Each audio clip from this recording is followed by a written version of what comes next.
F'Masġar il-Ġubilew magħruf bħala l-Pinetum fil-Florjana fiż-żona magħrufa bħala Samezon beda xogħol fuq żona ta' madwar 58,000 metru kwadru jew aħjar 8 grounds tal-futbol.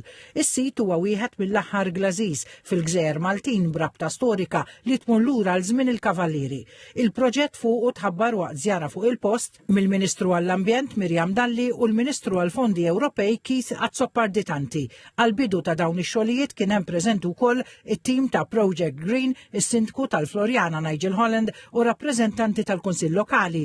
Il-Ministru Dalli qalet li l-proġett se jingħaqad ma' sensiela ta' proġetti oħra li qed jitwettqu fiż-żona tal-Port il-Kbir. Fejn qegħdin naraw li jsir xogħol ta' restawr fuq il-fortifikazzjonijiet, fuq binjiet li huma storiċi, però fl-istess ħin li nagħtu ħajja ambjentali lil dan il-post għaliex irridu li permezz tax-xogħol li qiegħed isir inżommu l-aspett naturali ta' dan il-post fl-istess waqt li nivvalorizzaw il-wirt arkitettoniku u nofru spazju lill-familji tagħna fejn jistgħu jiġu jgħaddu ħin flimkien u li jkun ħin ta' kwalità.